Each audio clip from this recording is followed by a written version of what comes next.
Welcome back to Half the Battle. I'm your host as always, Daniel Levi, and joining me now is the man headlining at Bellator MMA Fight Series right here in Atlanta, Georgia. I'm talking about Josh Blyden. Josh, welcome to Half the Battle.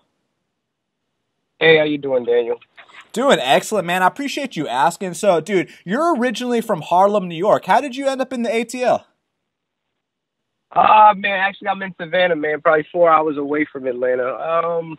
Mom just liked it. I've been down here a good while, man, since about '98. My mom just always loved Savannah, so wanted to get her kids out of the city, so she just relocated down to Savannah. So been here ever since, man. How long were you in New York for? I grew up there until I was about 12, so I spent the rest of my life in Savannah. Always went back and forth every summer, every holidays, go visit family. But yeah, man, been in Savannah 18 years now, so. I know you don't want to pick a side, man, but I mean, where do you feel more at home, up north or in the south? Always New York, man. I'm a Yankee all day, man. I love that I got the chance to grow up in both, though, man. I have a little bit of both worlds, man. I think it made me a well-rounded person. So. Yes, sir. You got, the people from the north, man, they're very straightforward, but then there's that southern hospitality, so you got the best of both worlds, right?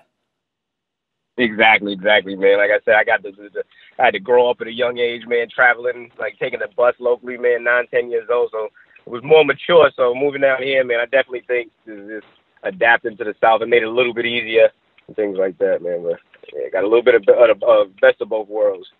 So when did you first realize you wanted to get into fistfights on Saturday nights inside steel cages versus grown men? I'd say probably within 6 months of training. I just started training something to do to lose weight, man, back in 2010. So probably after my first few jiu-jitsu tournaments, man, I was like, one, I give it a shot, man. I was working with a lot of good guys at the time. The team I was with, Champions Training Center, like I said, they had a bunch of pros and putting pros in the big shows since way back when, far before I got there. So like I said, I jumped in there. I was able to learn a lot, man. Like I said, as soon as I started training, I did it full time. Like I stopped working, stuff like that, man, and just committed myself. And I got a little bit of money saved up, so I was able to just train the entire time. So pretty much once I started training in 2010, 2011, man, I just drawn it out. So it's very minimal, staying in a friend's house here and there, stuff like that, man. Put my all into it. So you started training while you were already in Georgia, right? Man, like I didn't, to be honest, first bit of martial arts I ever started when I was 23, man, when I walked in the Champions, man. I've been in fights as a kid, man, growing up in New York, even down here in the South, man, getting to fights as a kid, but never any karate, no boxing, no trained martial art at all, man. So like I was 23 when I got my first taste of martial arts. Oh, wow. So you're kind of a late bloomer, so to speak. Yeah, for sure, man. But I really think, like, committing to it early, like I say, I started 2010. I'd say within 6 months is when I started training full-time. I stopped working. I lost the job that I was currently working at by no fault of mine. But it really just made me want to pursue the fight, man. It was either I had the option of either joining the military at the time because I really just didn't want to get back into a job and things like that, or I was already proven with the fighting and the training and stuff like that. So I just started committing myself. I really think that's what made the big difference, man. I've always trained 2 to 3 times a day since I started. Like I said, I worked very minimal. Like had a little bit of money saved. I was just making a little bit of income here and there, and pretty much living very, very minimal. It allowed me to be able to train full time, man. So I really think the training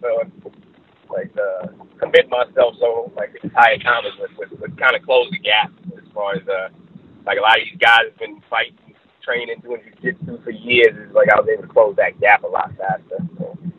That kind of reminds me of my friend James Vick because, he didn't start training until he was about 20 years old. But the thing is, just like you mentioned, he's all in. And, when you have that kind of focus, that kind of commitment, you can progress more in 2 years than other people do in 10 years. So do you think that, you could be a good example for other people that, hey, if you want to do something, just go all in? Yeah, to be honest, that's exactly what it is, man. Like, I committed myself to it. Like, I literally just leave the gym. Like, the house I was staying at, we had internet, but we didn't keep any cables, so all I did was have my laptop, plug up my computer, and just watching jiu-jitsu, like Muay Thai. So, like, I submerged myself into it from the get-go, man. It's not a day to go by I don't watch fights. I don't looking something that has to do with martial arts. So, like I said, I really think I just engulfed myself in it, man, back then. And I did it for a long time, man. Grinding. Gotta, like I said, gotta close those gaps. Cause like at the end of the day, though, it almost helps, though, man. It's like you're a clear canvas. You get a lot of times when those guys go in just based or wrestling based or something like that. So I think it's starting with an empty canvas and falling into the gym I was at, which is such a prestige gym. Like I think it's really able to make me well-rounded so I can pretty much fight any ring, and I don't have any of those bad habits, if that makes sense. So you won your professional debut by first-round knockout. Was that the moment you knew you wanted to do this full-time? Nah, man. Back since I was an amateur, like I said, our gym was very, like, we all train together. The amateurs train. We don't have any pro-amateur training. Like, all of our guys, even the fights we get, we make sure the fights that guys are going to be pros one day. Like, most of the guys I fought, especially later on in my amateurs, like, went out to be successful pros. Same thing with Wesley Barnes. Like you say, he fought such high-level guys, and our coaches make sure, even as an amateur, we carry ourselves like a pro. So, and like I said, I've always trained like a pro. I trained with the pros, so it really, I think that's what I do, man. I say after my first, like I say, after my first MMA fight, pretty much period, my amateur fight is what I kind of knew. So just to build off of that, so instead of you knowing you wanted to do this full time, did that kind of confirm that, like, yo, this is really for me, man? I just knocked this guy out, and that's what I'm gonna do. Yeah, like I said, man, yeah, for sure, man. Like I said, it built the confidence winning the first professional pro fight. Like I said, I've fought such guys like coming up as an amateur. I really think that helped a lot, and that, like I said, I knew from the get go, man, this is what I wanted to do, man. Like I committed myself to it, and that was the biggest thing. Like I said, I left it as my only option to do at that point, man. You got a lot of people that's working a job and training. Like I just committed myself to the training, and I think that's pretty much what's going to happen when you do it like that. So you made your legacy debut against Nick Sprayberry. You won via first-round guillotine. How cool was it getting the chance to showcase your skills on Access TV? It was definitely good, man. It was a great experience, man. I got a lot of family backing me, stuff like that. So everybody was able to see it. They didn't have to travel. It was very exciting, man. They did a great job. Like NFC and Legacy, they did a really, really good job with that show, man. It was very well catered to, man. We got buckets, we got ice packs and things like that for our corners, and very, very well put together show. So it was a great experience all around, man. So you have a very smooth and patient striking style. How did you develop that calm yet effective style of fighting that you have? My first martial art was actually Muay Thai, man. I started with just the Muay Thai for probably like the first 2-3 months. And had really good coaches at the time, man. It was like I had a coach that particularly like took a liking to me, and we worked a lot of Muay Thai, man. So like I say, Muay Thai was my very first martial arts. It just always was like I just enjoyed it, man. It was great to look at, exciting style. But our gym has always been Muay Thai based, so I really just made it my duty to take a liking to Muay Thai. And of course, we come from a big lineage in Manu and Toe up there in Atlanta and Madhouse, so like Muay Thai is definitely our strong suit. So you took your first professional defeat to Guy Curry, but you showed tremendous heart and resolve in that fight. What lessons did you learn from that matchup? Because you came back and went on to become a champion after. A lot of it just being able to control the fight, man. Like I say, Guy is a really strong black belt, man, great grappler. And like I say, I've always been able to go in there and grapple with guys. Like I said, I can compete with him there, but he was always a step ahead of me, man. So the biggest thing I learned from that fight was just making sure I keep the fight where I need to, where I stand the best chance of winning that. So like I say, I got into the grappling, and we stalemated a lot of the times in those points, and I would lose the position off of a sweep and things like that. So really just, man, I learned a lot, just like understanding who you fight and learning how to control the fight and putting the, like, knowing that, hey, we're going to keep this fight standing. So instead of just almost accepting the grappling exchange with a grappler. So the biggest thing is just learning to adapt, man. That's a lot what I learned from that fight. So you rebounded from that fight with a first-round finish, and then you got the call that you had to fight Nathan Williams, and many consider Nathan to be the favorite going into that fight, and you went out there and beat him by unanimous decision. What did that fight teach you about yourself? Because word on the street is you were battling and dealing with a lot of things outside of the cage for that one. Yeah, for sure, man. That was a tough camp, man. I had a lot going on in that camp, and even down to the weight cut, man. Like I didn't even get to eat and hydrate properly after weigh-ins, man. Just stomach issues really bad, and like I didn't have my first real meal like until morning of, and I was only able to eat once, man. It was a real tough weight cut and things like that. A lot of personal things going on, man, with family and just with myself as well. So that was the biggest thing, man. Like it was a very tough fight, and like I knew I had to win that fight, man, just for everything that was going on at the time, and like I had to come out on top on that fight, man. So when you were actually in that fight itself, I mean, was it hard or easy to, you know, put all those things on the back burner and just go in there and perform? For sure, man. That's the best thing about fight, man. Like, even training for that matter. Like, the fight is great, but it gives you something to focus on. Like, when I'm in the gym training, most of your issues you're not even thinking about half of the time, man. You're in there focusing on what you're doing with a good group of guys. So it's definitely a lot. Like I say, I get serenity from it a little bit, man. Like I say, you can close your mind off and focus on what you're doing. So definitely in that moment in time, everything is what's right in front of me, man. That's what I love about martial arts. So. How rewarding was it for you to win that NFC belt just on that night, just to show you that, look, I'm going in the right direction, I can overcome adversity, and you became the champ? Yeah, for sure, man. It felt good, man. Like I say, it was something that I wrote down years ago that I'd make sure I'd accomplish. Like I say, we write our goals down and stuff, man. I wrote that goal down years ago. So just to actually see it, man, and be one to be able to scratch it off, that's the biggest thing for me, man. Just keep scratching off them goals one at a time. Now, what's it like training with the well-respected Mushin Corbry? Because the guy has so much experience. He's actually been in there with top-level competition, and it seems like you guys have a serious loyalty in there. Yeah, for sure, man. Like, and I come from a background of loyalty is real important, man. Everything you do, like your word is what you got to live on, man. And loyalty, and it's nothing you can't talk about it and fix. And I know, like, with Masin, man, he's fought everywhere. He's fought everybody. Away from that, you got Manu in Atlanta, who's just a renowned Muay Thai coach. We have Lloyd Irvin camp up there, so I have access to a lot of different options, man. Like, we really have everything we need. If there's ever a need for me to go to camp and up there in Maryland, I can. I frequent Manu as much as I can. I at least try to make it up there once a month and work with him when I can. But yeah, like I said, we got everything we need. We got Norman Jones as our boxing coach. He's two-time world champ.